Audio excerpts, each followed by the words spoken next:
So just a few weeks back, JJS, yeah, I know, here we go again, dropped another character, Meshimaru. Now, to some people, that might have been a surprise, but honestly, I'm kind of used to the randomness at this point. You never really know what you're gonna get with these updates. Could be something wild, could be something totally unexpected. That's just JJS being JJS, and yeah, everyone's still hyped about Meshimaru's awakening. I mean, same here. I've talked about it in my last couple of videos, breaking down what the awakening might look like and what kind of moveset we could see soon. But lately, there's been a few other things on my mind. 3 to be exact. A new mechanic and 2 new characters that I seriously think are on their way to the game pretty soon. That's what I want to get into today.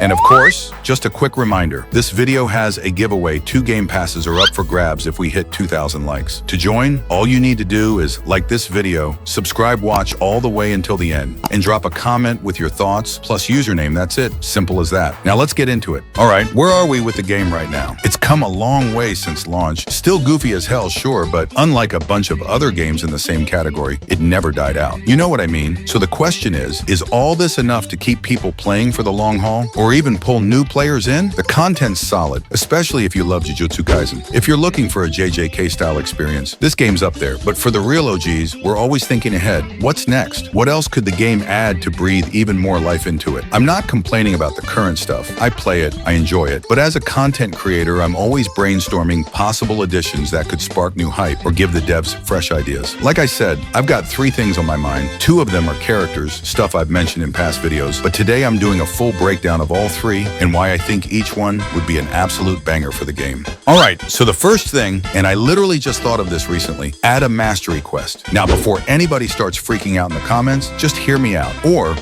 leave in peace if you can't handle a little imagination. So why mastery? It's not just about adding some flashy new feature or cool visuals. It's deeper than that. There are a few characters in the game right now whose moves only cover the early parts of the manga. Take Toto, for example. If you've read further, you know he gets the Vibra Slap later on. And honestly, that's something worth adding to his kit. But since his moveset is already solid, instead of a full rework, it could be an upgrade. Or better yet, an alternative move you unlock through a mastery quest. Same goes for Megumi. Imagine being able to unlock Agato, or even becoming Sukuna's vessel through a mastery progression or story quest. The devs could totally weave a narrative around that and make it feel earned, not just dropped in an update. And let's be real, the one who really needs this the most is Yuji. Man, this guy deserves the spotlight, not just as the vessel, but as Yuji Itadori himself. Sure, we haven't seen his full moves animated in the anime yet, but come on. If Z managed to build characters like Hikari, Charles Bernard, and Higuruma based on manga descriptions alone, it's not impossible to bring Yuji's Shinjuku arc moves to life too. I'm talking the Dismantle Scissors, the mutated monster fists, maybe even a domain expansion, all that good stuff. And of course, no need to scrap his current moveset since it's already iconic for the game. Just make it something you earn through mastery. That's the whole point. It adds progression, replayability, and makes the old characters feel new again. I think it makes perfect sense.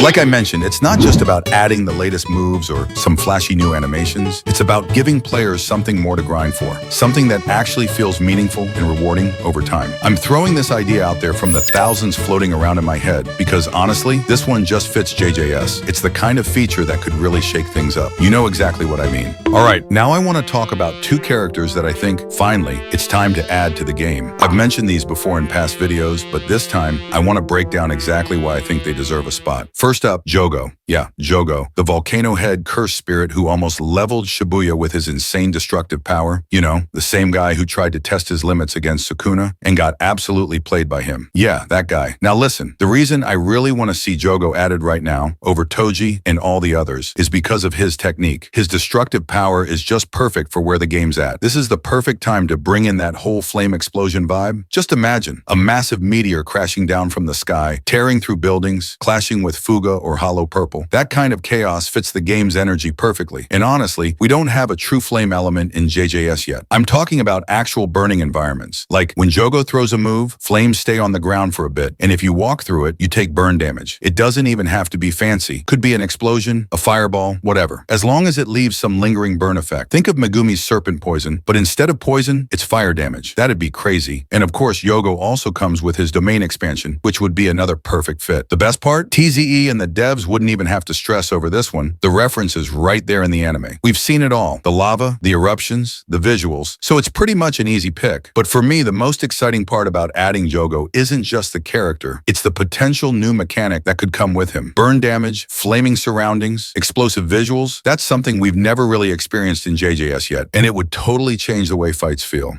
Now, the other character I think would take the game to a whole new level is Uraume. And just to be clear, I'm not ranking these characters in any specific order. Honestly, whether it's Jogo or Uraume who drops first, I'm fine either way. So, why Uraume? Well, we just talked about flame mechanics a minute ago, right? This time, it's the complete opposite. Ice. Same idea, just flipped. If Uraume gets added, that means we could potentially see freezing environments, ice spikes shooting up from the ground, maybe even a freeze stun mechanic where you literally trap your opponent in ice for a few seconds. Or who knows, maybe some weird frostbite effect that slows movement. You get what I'm saying? That kind of stuff would bring a whole new flavor to the game. Of course, it's up to the devs how creative they want to get with it. Unlike Jogo, where the references are easy to pull straight from the anime, Uraume technique only had a few short scenes where we actually saw her powers. I'm not totally sure how deep the manga goes into it, but since it's ice-based, there's a lot of room for creativity. So yeah, Uraume would be one hell of an addition to the game. And honestly, if both Jogo and Uraume make it in, that's a dream combo right there. Flame and ice. Imagine the physics and mechanics when those two elements clash in a match. It'd be chaos in the best possible way. Now you heard it. At this point, these are what I personally think it's time to see in the game. I know I've mentioned a ton of characters before and even thrown out ideas like domain clash and all that, but I'm sure those will eventually come out as time goes by. Right now though, if we're talking about what makes sense based on where the game's at, these picks, Jogo and Uraume, just make the most sense to me. I'm honestly getting a little tired of seeing the same requests over and over again. Toji, Nobara, and the usual names, when there are other characters like these that people barely talk about but have huge potential. So yeah, if it were up to me, I'd say this is the time. But I want to hear your thoughts too. This isn't just about what I think. Let's use this as a bit of brainstorming. See what the community really wants. Drop your ideas in the comments. Tell me who you think should make it next. And who knows, maybe Z or the devs will catch this video and get a few new ideas from you guys too.